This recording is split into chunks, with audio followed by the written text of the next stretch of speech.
L'Antéchrist, Israël et l'Iran, la guerre finale approche-t-elle? Aujourd'hui, les regards du monde entier sont tournés vers le Moyen-Orient.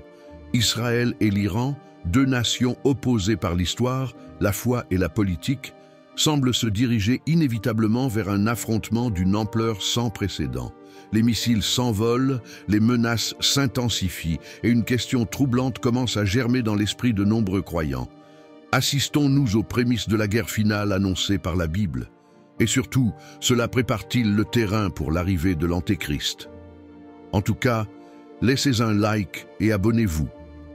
Depuis les premiers siècles, la figure de l'Antéchrist hante la pensée chrétienne. Il ne s'agit pas simplement d'un dictateur ou d'un tyran. Il est, selon saint Jean, celui qui nie que Jésus est le Christ. C'est un homme qui se dressera contre Dieu, qui séduira les nations non pas par la terreur, mais par le mensonge, par la fausse lumière, un homme qui apparaîtra peut-être comme un sauveur, un porteur de paix, un rassembleur, mais au fond, il viendra pour tromper, pour diviser, pour dominer. L'apôtre Paul parle de lui comme du fils de la perdition, celui qui s'élèvera au-dessus de Dieu, jusqu'à s'asseoir dans son temple et se faire passer pour Dieu lui-même. Ce portrait pourrait sembler lointain, presque mythique. Mais quand on observe les événements actuels avec les yeux de la foi, le décor semble lentement se mettre en place. L'Iran, autrefois connu sous le nom de Perse, est déjà présente dans les textes bibliques. Dans le livre d'Ézéchiel, la Perse fait partie de la coalition menée par Gog et Magog destinée à attaquer Israël dans les derniers temps. Cette prophétie énigmatique décrit une grande guerre, une alliance de nations hostiles qui marcheront contre la Terre Sainte, pensant en triompher. Mais Dieu intervient dans un acte de justice foudroyante pour défendre son peuple. Aujourd'hui, l'Iran arme des milices hostiles à Israël. Le Hezbollah au Liban, le Hamas dans Gaza, les Houthis au Yémen. Israël, de son côté, multiplie les frappes, les mesures de défense et se prépare à un conflit total. Ces affrontements ne sont pas nouveaux, mais leur intensité actuelle, leur portée mondiale et la peur qu'ils suscitent évoquent quelque chose de plus profond, une tension spirituelle, presque apocalyptique. La Bible ne donne pas de date, elle ne dit pas quand ni comment l'Antéchrist apparaîtra. Mais elle nous donne des signes. Jésus lui-même dit dans l'Évangile « Vous entendrez parler de guerre et de bruit de guerre, mais ce ne sera pas encore la fin. » Pourtant, il ajoute que ces choses sont les commencements des douleurs.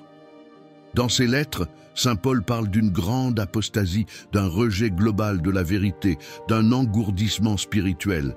Et c'est dans ce contexte que surgira l'Antéchrist. Pas au milieu de la foi, mais au milieu de l'indifférence. Un monde fatigué par la guerre, épuisé par les divisions, pourrait accueillir avec soulagement un homme qui promet la paix, la sécurité, l'unité. Un homme qui semble apporter des solutions, mais qui exige en retour l'abandon de la vérité. Un faux messie, un imposteur. Et ce contexte de guerre entre Israël et l'Iran, ce climat de peur, de chaos et de confusion, pourrait bien être le terreau idéal pour qu'un tel personnage s'élève. Mais attention, l'Église catholique nous met en garde contre le sensationnalisme. Le catéchisme, au paragraphe 675, est clair. Avant le retour du Christ, l'Église devra passer par une épreuve spirituelle terrible.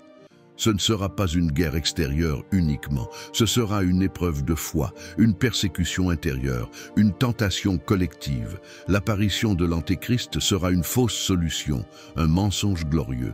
Il séduira beaucoup. Et même les élus pourraient vaciller, mais il ne faut pas tomber dans la peur. Le message de l'Évangile n'est pas un message de panique, c'est un message d'espérance. Car après l'Antéchrist vient le Christ. Après l'épreuve vient la délivrance. La victoire appartient à Dieu seul. L'Antéchrist sera détruit, dit saint Paul, par le souffle de la bouche du Christ. Ce sera rapide, définitif, et le règne de paix commencera. Alors, que devons-nous faire? Devons-nous fuir, nous cacher? Non, nous devons rester éveillés, prier, lire la parole, vivre les sacrements, confesser nos péchés, être fidèles surtout dans les petites choses. Nous devons garder la paix dans nos cœurs, malgré le chaos du monde, aimer, pardonner et refuser la séduction du mensonge, même lorsqu'il est présenté avec charme et modernité. Il est écrit « Quand ces choses commenceront à arriver, redressez-vous et relevez la tête, car votre délivrance est proche. » Oui, le monde tremble. Oui, la guerre entre Israël et l'Iran est grave. Mais Dieu n'a jamais perdu le contrôle. Tout ce qui arrive est permis pour réveiller notre foi, purifier nos âmes et nous préparer à la rencontre finale. Ne vous laissez pas troubler. Croyez en Dieu. Croyez aussi en Jésus-Christ. Il est le seul sauveur, le seul vrai roi. Et il revient.